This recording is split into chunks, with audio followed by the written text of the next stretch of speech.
سامنے اپنے آپ کو کلیئر کر دیں، اللہ کے سامنے تم نے بچنا ہے کہ میرا گناہ معاف۔ اور حضور احساس پیدا کرتے تھے۔ بخاری شریف میں قبیلہ غامدیہ کی اس عورت کا تذکرہ موجود ہے جو خود آئی تھی، کوئی گرفتار کر کے نہیں لایا تھا، از خود آئی۔ احساس پیدا ہو گیا نا گناہ کا۔ یہاں بہت ساری غلطیاں کر کے بھی لوگ جب اپنی بات کرتے ہیں تو کہتے ہیں کبھی یاد تو نہیں کسی کے ساتھ زیادتی کی ہو، یاد تو نہیں کبھی کسی کا، بھئی آپ نے اتنے بڑے ولی ہونے کا دعویٰ کر دیا۔ انسان تو انسان رہتا ہے۔ بڑے بڑے لوگ کہہ گئے کہ یا اللہ اگر انجانے میں بھی بھول گئے ہیں تو ہم سے درگزر فرما، لیکن جب ہم تیار ہی نہیں ماننے کو۔ حضرت انس بن مالک کہتے ہیں وہ خاتون آئی، کوئی پکڑ کے نہیں لایا، کسی 14 دنوں کے ریمانڈ پہ نہیں اسے منوایا گیا، اسے وہ خود بخود آئی، اور کریم محبوب علیہ السلام کے سامنے جب وہ کھڑی ہوئی تو اتنے درد سے میں نے کم لوگ روتے دیکھے ہیں جس درد سے وہ روئی۔ عرض کرنے لگی حضور میں غلطی کر بیٹھی ہوں، مجھ سے زنا ہو گیا، مجھے پاک کر دے۔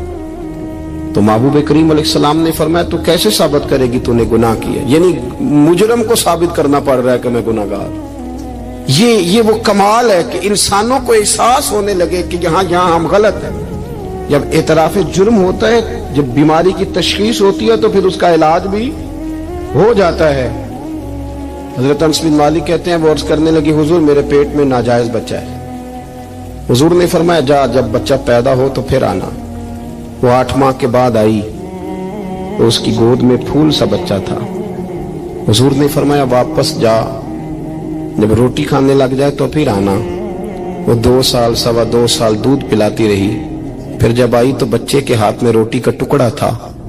کریم محبوب صلی اللہ تعالی علیہ وسلم سے آ کے جب اس نے بات کی تو وہ درد سے روئی، کہنے لگی یا رسول اللہ 3 سال ہونے کو ہیں، میں نے گناہ کیا ہے، میں ساری رات سو نہیں پاتی۔ حضور تڑپتی، اگر اس حال میں مر گئی تو اپنے رب کو کیا منہ دکھاؤں، مجھے پاک کر دے، میرے حال پہ رحم فرمائے۔ محبوب کریم صلی اللہ علیہ وسلم نے بچہ ایک صحابی کو دیا، فرمایا بچوں کی طرح پالنا، اور کہا اسے لے جاؤ، پتھر مار مار کے اسے سنسار کر دو۔ صحابہ کہتے ہیں اسے پتھر لگ رہے تھے اور حضور بےچانی کے ساتھ ٹہل رہے تھے۔ آ کے خبر دی حضور وہ تو وصال کر گئی، انتقال ہو گیا۔ فرمایا یہاں تک تو بات اس کی تھی۔ حضرت انس بن مالک کہتے ہیں اب محبوب کریم نے صحابیات سے فرمایا اسے غسل دو، کفن پہناؤ، جنازہ تیار ہو جائے تو مجھے خبر کرنا۔ حضرت انس بن مالک کہتے ہیں غسل ہوا، کفن ہوا، جنازہ تیار ہوا تو حیران ہم تب ہوئے جب میرے محبوب نے فرمایا صفیں بناؤ، میں خود جنازہ پڑھاؤں گا، میں خود جنازہ پڑھاؤں۔ اور سرکار نے جنازہ پڑھایا تو ایک شخص کی زبان سے نکلا حضور اس ملعون کا معاذ اللہ جنازہ جس نے ناجائز بچہ جنا، اس کے لیے آپ دعا کر رہے ہیں، جنازہ پڑھا۔ حضور فرمانے لگے خاموش ہو جاؤ، تم نے گناہ دیکھا ہے، اس کا احساس نہیں دیکھا، تم نے غلطی دیکھی ہے لیکن اس کی توبہ کا انداز نہیں دیکھا۔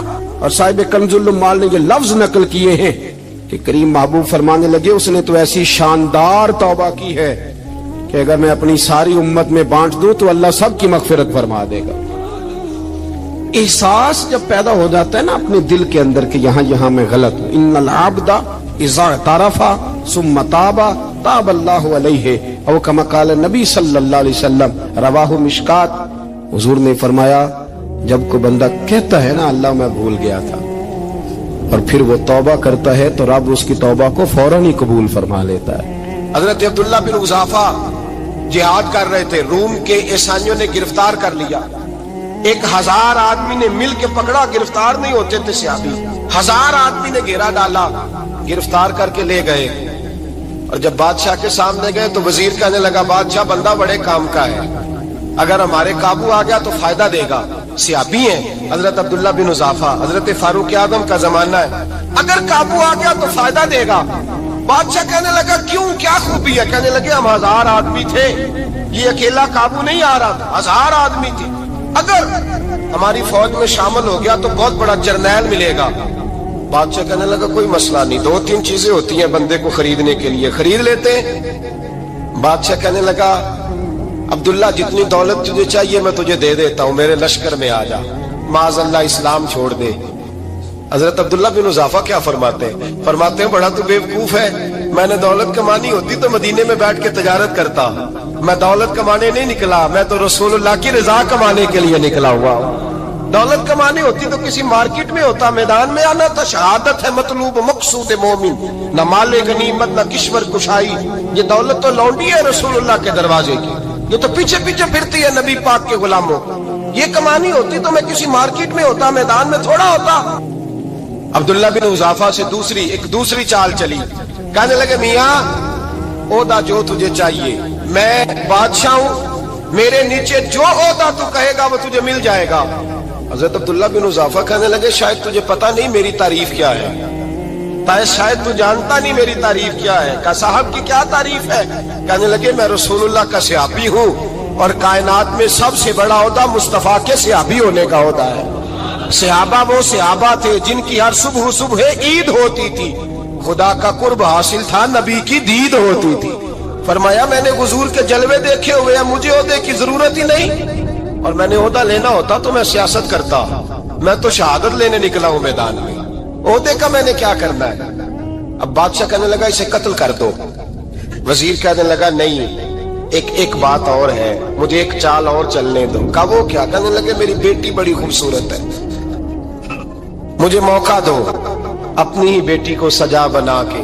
وہ جوان جس کی جوانی اتنی بڑی ہے کہ 1000 آدمی مقابلے میں کھڑا نہیں ہوتا, اس جوان کے کمرے میں رات کی تنہائی میں بنا سوار کے بی بی کو بھیجا.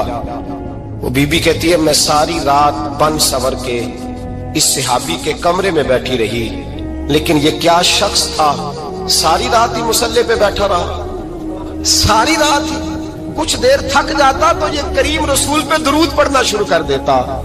بی بی کہتی ہے سحری ہو گئی تو میں نے چھو کے دیکھا کہ انسان ہے کہ جن ہے, یہ بندہ ہے کہ فرشتہ ہے. چھو کے دیکھا, کہنے لگے پیچھے ہٹ جا.